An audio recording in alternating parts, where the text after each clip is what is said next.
Сәлем, эфирде Репортер ТВ және оның жүргізушісі мен Аружан Абайқызы. Ал бағдарлама қонағы Қазспорт телеарнасының комментаторы, тұнық дауыс иесі, көркем гимнастика және мәнерлеп сырғанау сынды нәзік спорт түрлерінің суреткері Лилияна Қанатқызы. Қош келдіңіз. Рахмет. Лилияна апай, сұхбатымызды бастамас бұрын өзіңізге алғыс айтқым келіп тұр. Біз осы сұхбатты асыға күттік. Себебі өзіңіз білесіз, қазір қоғамда спорт саласына қызығып жүрген жас қыздар өте көп. Мүмкін осы сұхбатымыз, дәл осы шығарылым сол қыздардың спорт жолына бір шырақ болар деп сенеміз. Иә, өткенде көрдім, сіздер шақырғанда келіп өте негізінен қыздар сұрақ қойды. Иә, қыздар осы әдемі, сонда бір көркем спорт түрлерімен қызығатындарын көрсетті. Ол да заңды. Енді негізі спорт журналистикасында қыздардың көбі дәл осы әдемілікке, керемет эстетикаға қызығады ғой. Сондықтан да міне қуаныштымын өте. Ал өзіңіз спорт саласына қалай келдіңіз? Комментаторлыққа қалай келдіңіз? Жалпы мен спорт журналисі емеспін, өзімнің білімім бойынша мұғаліммін. Экология және география пәнінен мұғалім деген дипломым бар. Бірақ университетті бітіргеннен кейін бірден экология басқармасында жұмысқа тұрғанда 21 жасымда мені бірден экология жағынан баспасөз құралдарымен қарым-қатынасқа салып қойды. Содан бері мен журналистикадамын. 2012 жылға дейін экология саласында бұқаралық ақпарат құралдарымен байланыс маманы болдым. 15 жылы осы Қазспорт арнасының кастингінен өтіп комментаторлыққа келдім. Бірден енді мен комментатор болайыншы деген ой болған жоқ. Себебі мен бала күнінен спортқа қызығатын, енді жаңа айттым ғой, қыздар қызығады ғой, әдемілікке, сұлулыққа қызығып өскен жандардың бірімін. Кезінде балет мектебіне де бірақ емтиханнан өте алмай қалғанмын. Теледидардан көретінмін. Доппен, таспамен өнер көрсетіп жатқан әдемі сұлу гимнаст қыздарға қызығатынмын. Одан кейін мұз үстінде шыркөбелек айналып билеп жүрген қыздарға қызығатынмын. Солай міне 5 жасымнан бастап үнемі теледидардан, өзім ауылда өстім, теледидардан көріп қызығып өскен жанмын. Барлық қандай жарыс болады, оны теледидардан көрсетсе болды, мен отырам теледидардың алдында. Солай жаттап алдым. Содан кейін әлем чемпионаттарын көрсетеді. Ол кезде көркем гимнастика емес, мәнерлеп сырғанауды көбірек көрсететін. Олар біткеннен кейін кәдімгі бір журналистер ұқсап, кім бірінші орын алды, кім күміс алды, кім қол алды, бәрін өзімнің дәптерім болатын. Соған жазып жүретінмін. Келесі жылы кім алуы мүмкін деген сияқты. Сондай бір күнделігім болды. Сөйтіп кішкентай мектеп кезінен бастап-ақ негізі осы спорт журналистикасына келген шығармын, өзімнің ойым, иә. Сосын құр жүрмей айналамдағы достарыма, туысқандарыма, жанұяда тіпті балалы болғаннан кейін балаларыма көрсете бастадым. Осылай қараңдар, міне өте әдемі жарыс, кім жеңеді, солай осылай кетті. Содан 2014 жылы, 13 жыл мекен, Денис Тен әлем чемпионатында күміс жүлде алғаннан бастап бізде Қазақстанда осы спортқа қызығушылық басталды. Содан кейін менің айналамдағылар да қызыға бастады. Тағы да келесі жыл Денис ала ма, тағы да медаль деген сияқты.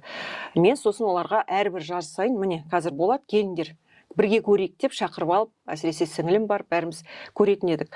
Содан әрбір шыққан спортшыға сипаттама берем. Енді қазір ойлап қарасам, сол кездің өзінде мен жанымдағыларға комментатор болған екенмін. Қазір мынандай элемент орындайды, сосын оған мынандай баға беру керек. Жоқ, бұл қазір құласа да жүлде алады, мынау құламаса да ана элементін нашар жасады, ол сендердің көздеріңе көрінбейді, бірақ осылай болу керек деген болжамдарым дәл келе бастағаннан кейін мен сіңілім айтты, сен неге комментатор болмайсың деп.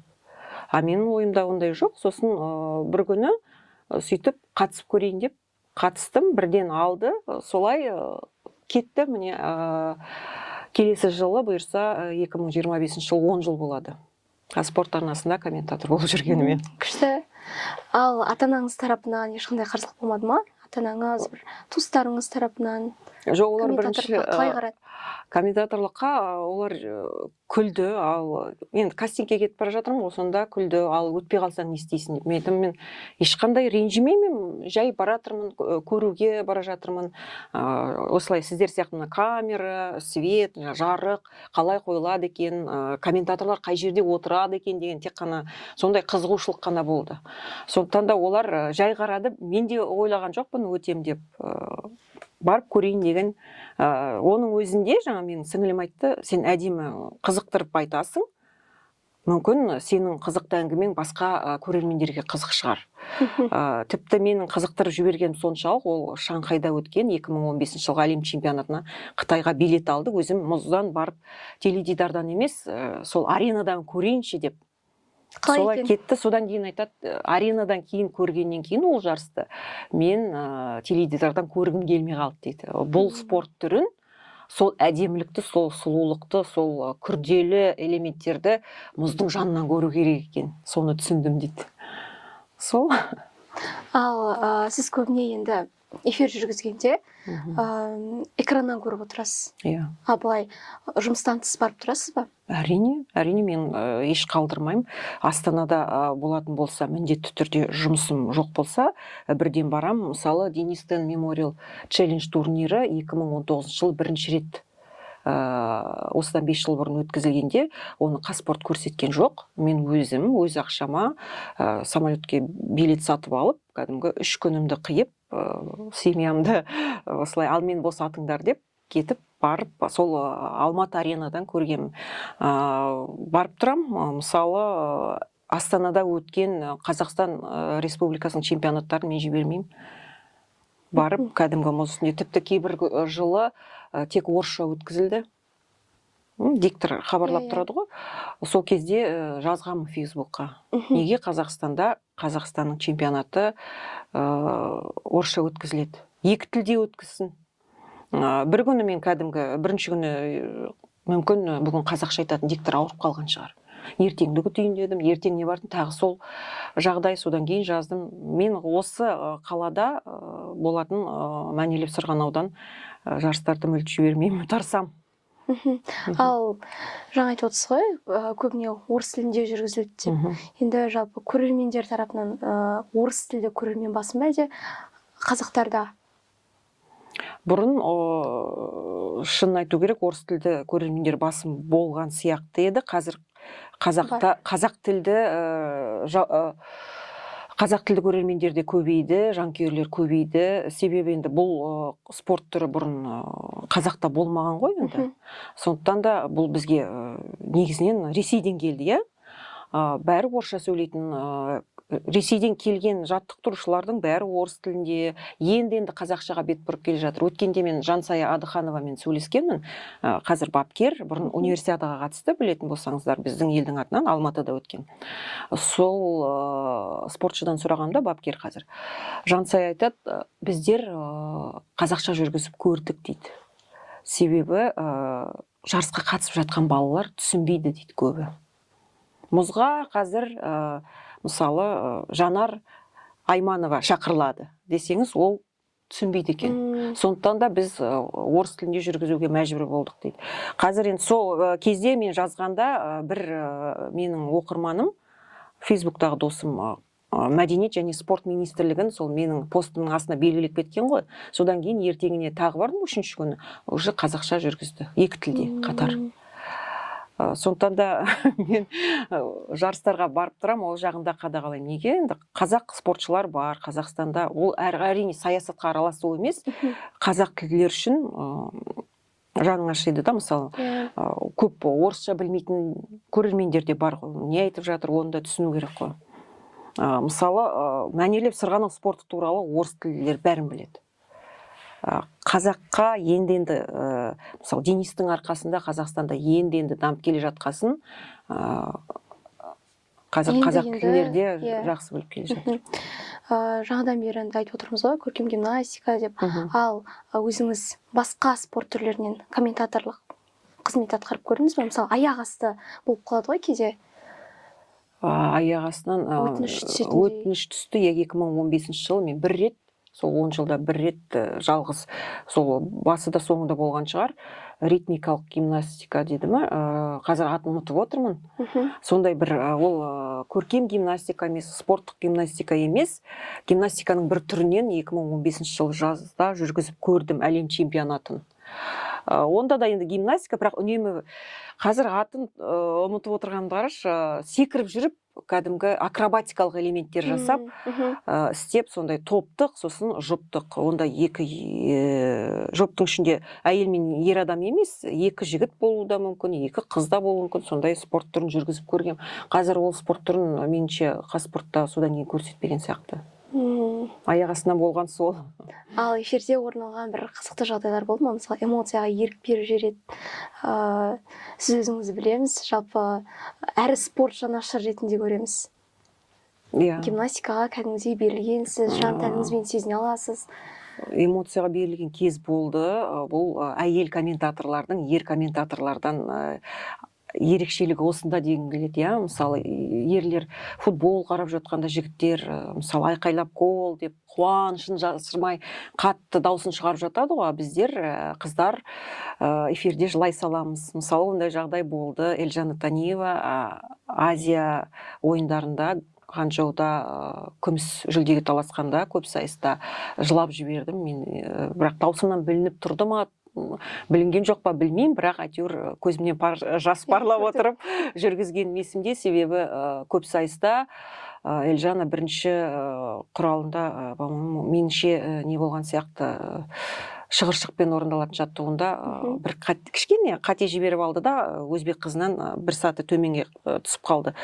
Сол қателігі жалпы одан кейін біздің Милана Парфилова жақсы өнер көрсетті. Сосын өзбек спортшысы болды да, Эвелина Итальянец деген.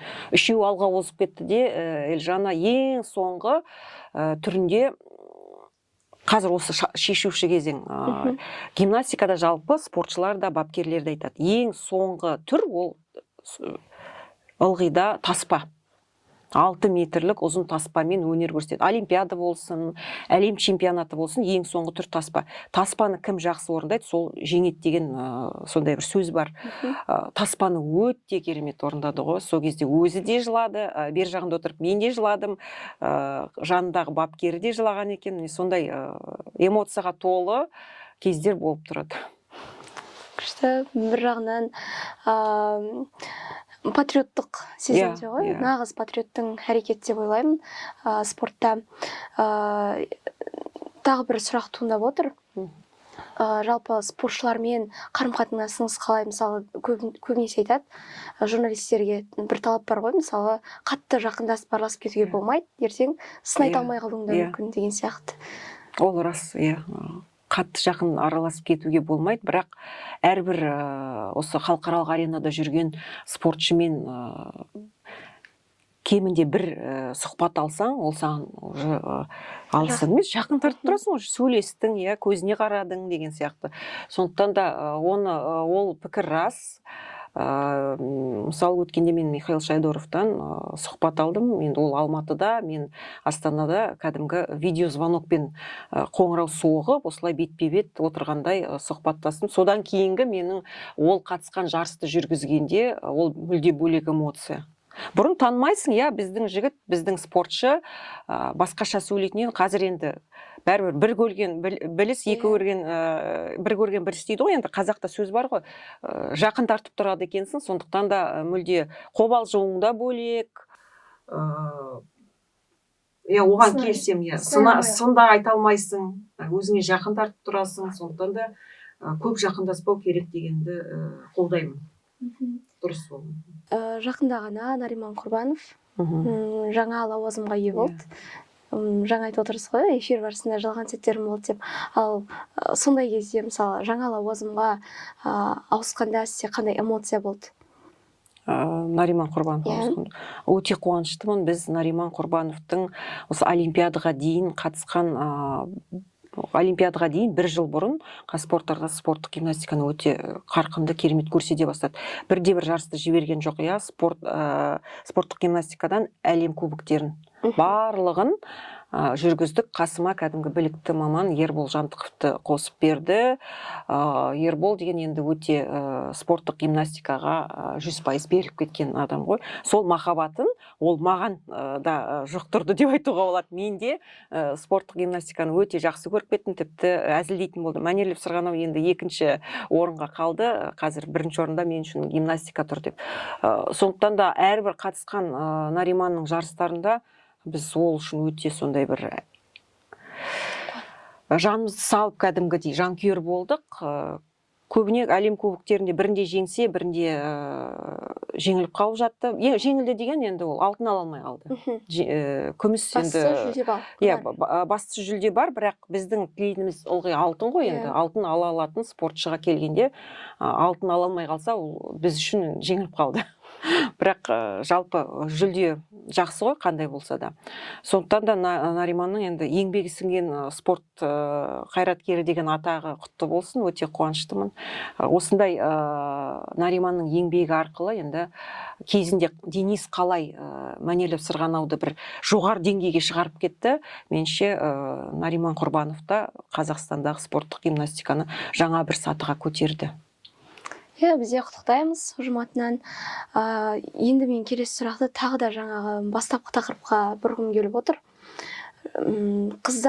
Қыз баласының комментаторлыққа келу үшін нақты қандай дағдылар қажет? Қандай дағды? Ең бірінші сол өзі таңдап алған спорт түріне жан тәнімен берілуі, сол спортты жақсы көруі. Оны тек қана қазір мен жұмысқа бара жатырмын, қазір комментировать етем, қазір соны жүргізем деп, сол кезде ғана 1-2 күн бұрын ғана әзірлену емес, үнемі сол спортпен бірге тұрып, бірге жатуың керек, өмір сүруің керек. Менде сондай. Мысалы, мәнерлеп сырғанаудан бастадым ғой, менде комментатор болам деген ойда болған жоқ дедім ғой, бірақ мен басқа жұмыста жүрсем де, ылғи қай жерде жарыс болып жатыр, соны көрем, қай журналда жазды, соны сатып алам, үйде 20-ға жуық мәнерлеп сырғанау туралы кітабым бар. Мысалы, қай жерде конкурс болып жатыр, оған да қатысып 2010 жылы, 2009 күзінде, ол кезде тіпті мен әлі комментатор болмаған, болуыма 5 жыл бар ғой. Илья Авербух бар ғой, Лед деген журнал шығарды Мәскеуде. Соны әдейі жаздырып алып, қымбат тұрады өзі, сондай жаздырып алып оқитынмын. Үйде декретте отырған анамын. Сосын соған 2010 жылғы Ванкувер олимпиадасы басталайын деп жатыр. Ол айтты, жаңағыдай, сол журналға шықты, ал конкурс жариялаймыз. Сендер кім чемпион болады, кім екінші орын алады, соны өздерің болжамдарыңды жазып жіберіңдер. Жақсы сыйлығымыз бар деп. Болжамды жазып жібердім мен, енді ол журналды бүкіл Ресей оқиды, Қазақстаннан оқыды ма білмеймін. Сол конкурста мен 2-ші орын алғанмын. Өзі болжамды айтты. Менің болжамым 85% ба, келді ғой, 90% ба, солай. Олимпиада аяқталғаннан кейін кәдімгі сол журналға жазды. Міне Лилияна Әлжанова бізде 2-ші орын алды сол конкурстан. Бізге хабарласыңыз, адресіңіз жазыңыз, сыйлығымызды жібереміз деп. Бірақ сыйлықты жіберген Қазпоштада жоғалып кетті. Ала алған жоқпын. Сондықтан да айтайын деген, тек қана жұмысқа барарда емес, үнемі осы спортты жақсы көрдің бе, үнемі сол спорттың айналасында жүруің керек. Хобби ғой ол, өте сүйікті, жақсы. Тәнті болып отырмын спортқа деген осыншама махаббатыңызға. Жалпы алдыңызға былай, мен комментатор болғым келеді, маған да үйретіңізші деп келген қыздар болды ма? Қыз жігіттер, менде жігіт болсын. Ондай ешкім келген жоқ. Ал ойыңызда бар ма шәкірт тәрбиелеу, үйрету? Шәкірт деген енді асыра сілтеп жібергендік болып кететін шығар, бірақ үйренем деген бойжеткендер қыздар болса, әрине үйретер едім. Ол деген тек қана спорт емес, бұл жерде музыкасы бар спорт, ол музыка, классикалық музыка, театр, балет, оның бәрін жақсы білуің керек. Кино, авторлары, бұл жерде әдемілікке, мәдениеттілікке тәрбиелейтін спорт қой. Сондықтан да бұл жерде тек қана құр спортшыларды біліп, құр олардың орындайтын элементтерін біліп кетумен әрі шықпайсың. Мысалы, мен осы мәнерлеп сырғанаудың арқасында, енді балетті бұрында жақсы көріп сүйіп қарап жүрдім, мәнерлеп сырғанаудың арқасында одан сайын жақсы көріп кеттім. Қазір мен Астана операға жиі барып тұрамын. Мысалы, бір спортшы 2016 жылы екен, одан кейін операны да жақсы көріп кеттім. Жапонияның чемпионы, сол кездегі Сатока Мияхара, әлем чемпионатының жүлдегері болған. Ол қыз Богема деген операдан Мимидің вальсіне жаттығуын қойды. Ана музыканың ұнағаны соншалық, қарасам, Пучинидің Богема операсы деп тұр, Мимидің вальсы дейді. Сосын қарадым, Богема опера, мен қарауым керек, көруім керек бұны. Астана операның афишасына кірдім, Богема как раз бар екен сол жерде. Осындай қараша айының бірдеңесі күні осындай опера болады. Бірден билет алдым да бардым, көрдім. Содан кейін ана спортшының бағдарламасын одан сайын түсіне бастадым. Одан кейін қарасаң, басқаша бояумен боялып тұрады. Сондықтан да бұл жерде тек қана спорт емес, бұл өнерді де білу керек. Қызық. Қазір өзіңіздің қыздарыңыз, ұл қызыңыз бар, иә? Ол кісілердің спортқа қызығушылығы қандай? Мүмкін коньки тебетін шығар? Тебет апардым. Мен қай спорт түріне жаңағы мәнерлеп сырғанауды одан сайын жақсы білейін деп емес, енді сол әдемі ғой, бәріне қызығасың ғой. Қыздарымды мәнерлеп сырғанауға бердім. Элизабет Тұрсынбаеваның ағасы Тимур Тұрсынбаев бапкері болды. 2 жыл коронавирусқа дейін мәнерлеп сырғанаумен айналысты. Бір қызымды көркем гимнастикаға бердім. Оның да ол спорттың да енді ата-ана болғаннан кейін қызым жарыстарға қатысады, оның да қыр-сырын білдім. Тіпті қазір енді ұлымды спорттық гимнастикаға бердім. Одан бөлек өзім де бардым. Мысалы, бишілер, 4 түрі бар ғой мәнерлеп сырғанаудың. Сол 4-ші түрі бишілер. Олар ешқандай секірмейді. Олардың қандай элемент орындап жатқанын білесің әрине, бірақ мысалы, бірінші жаттығуында, іріктеудің бірінші жаттығуында ырғақты би деп аталады, бұрын ол қысқа би деп аталды. Соған халықаралық конькишілер одағы жыл сайын тақырып береді.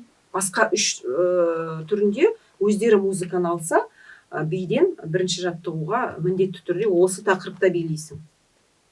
Ал бір жылы мысалы танго болады, келесі жылы мысалы джайв болады, 3-ші жылы Латин Америкасының биі болады.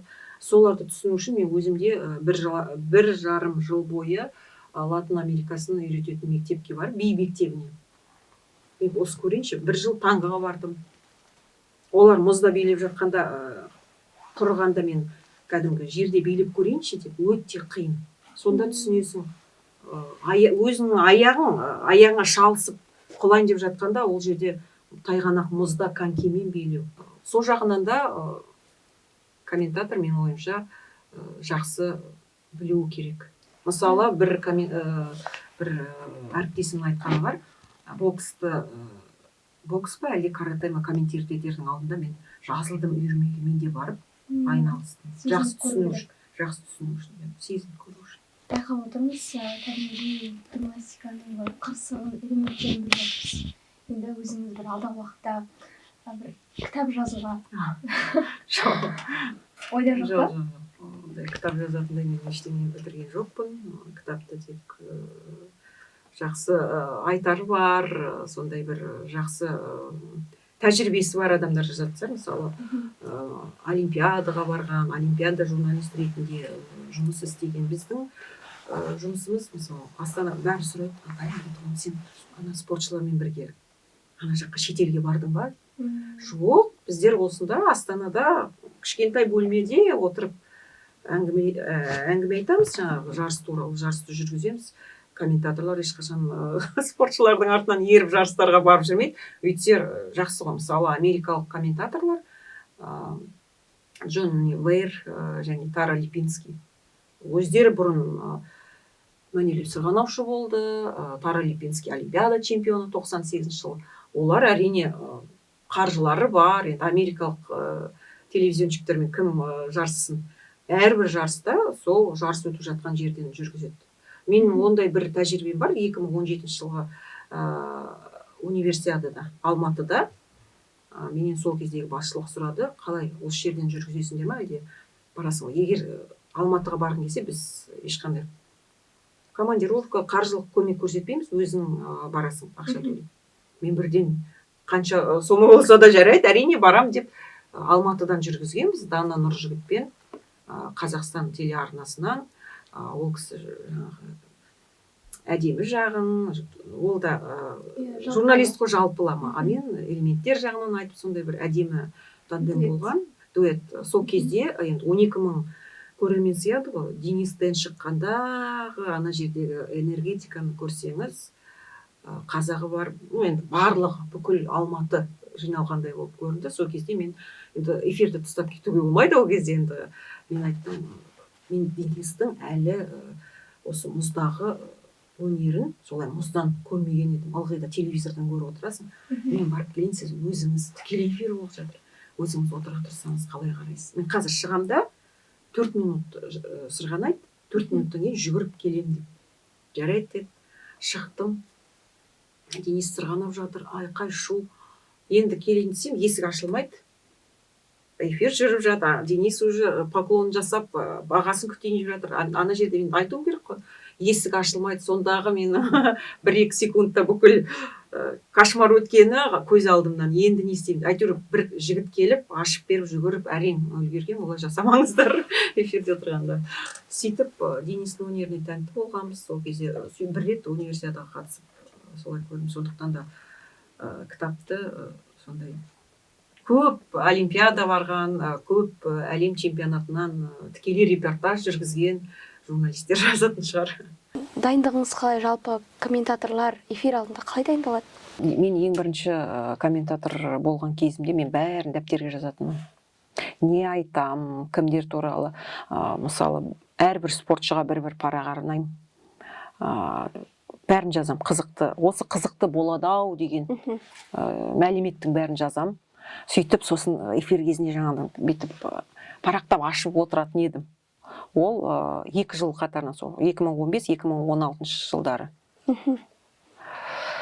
Қазір енді тәжірибе бар, үйрендік дегенде, қазір бір шолып өтем, қандай жаңалық болып жатыр. Енді күнде қарап отырғасын, қатты дайындық керек те емес сияқты. Мысалы, мен Инстаграмда менің жазылғандарым күллі спортшылар, гимнаст спортшылар болсын, әлеуметтік желіден көріп отырам, кім қайда кетіп бара жатыр. Ербол күледі ғой, сіз деген кімнің қандай күшігі бар, қандай мысығы бар, соның бәріне дейін білесіз деп. Мен себебі әлеуметтік желіден көріп отырам олардың бәрін. Қазір жақсы болды ғой. Жаңа айтып отырсыз ғой, гимнастика ол қазақтардікі емес, әу бастан. Енді осы тұста сұрақ туып отыр. Терминдерді қалай қазақшаладыңыз? Сол жағы өте күрделі болды. Орысшаға кәдімгі тіпті орыс тілді комментаторларға өте оңай. Мысалы, бізде жалпы телевидениеда бұрын спортпен айналысқан, осы спорт түрінен жақсы жетістікке жетпесе де, әйтеуір не екенін білетін маман келсе, ол өзінің тілімен жақсы айтады. Енді мәнерлеп сырғанау, гимнастика деген спорттар бұрын қазақта болмаған. Мысалы, бізде өткенде теңге ілуді комментировать еттім, онда өте керемет, өзінің кәдімгі терминдері бар, қазақтың сөзімен рахаттанып отырып айтасың. Ал бұл спорт түрінде мен шынында да подкрутка, выброс дегендер бар. Әріптесім рахаттанып отырып айтады да, ал мен кәдімгідей қатты қиналдым. Бірінші, екінші эфирлерде оларды қалай айтам. Содан кейін амал жоқ. Ана спортшы екіншісін көтеріп алып, ауаға қарай лақтырып жіберіп, содан кейін оны қағып алып жерге қойды, мұзға қойды деп сөйтіп бірнеше сөйлемді айтып түсіндіріп болғанша, бірақ эфирдің тез өтіп кетеді. Биыл Париж олимпиадасынан кейін Қазақстан ұлттық арнасының көмегімен, яғни енді Қазспорт арнасы сол кіреді ғой ұйымға. спорт комментаторларының сөздігі, яғни сол комментатор сөздігі, комментаторларға керек құрал, иә, сол сөздікті қолға алды. Қазір жұмыс жүріп жатыр әлі де, әрбір комментаторға өзінің жүргізетін спорт түрінен терминдерді қазақшалайық деген ұсыныс түсті. Соны біз жазып бердік. Оны біздер енді тіл маманы, филолог емеспіз ғой, білетін мамандарға көрсетіп, біздің міндетіміз не болды? Жаңағы мен айтқандай, мысалы, подкрутка. Ол жерде жігіт қызды алады да ауаға лақтырып жібереді. Ол қыз өз кезегінде өз осінен 3 рет айналу керек. Сол жерде жігіт қолын бүйтіп төмен түсіріп, қайтадан жоғары көтеріп қағып алу керек. Соны түсіндіріп жазып бердім. Енді мамандар оған атау табу, бір сөзбен, мысалы, сөйтіп мен шұбыртып айтып жатпай-ақ, міне мына элементті, мысалы, подкрутканы жасады. Енді сол подкруткаға қазақша керек. Ұршық дедік, зырылдауық дедік. Енді ауада шыр айналмақ дедік. Соның бәрін өз вариантымызды жазып бердік. Енді оны тіл мамандары қарап бекіту керек. Сондықтан да өте қиын болды басында. Әлі де қиын, әлі бекітілген жоқ қой енді. Оны қазір әлеуметтік желілерде жазып жатыр.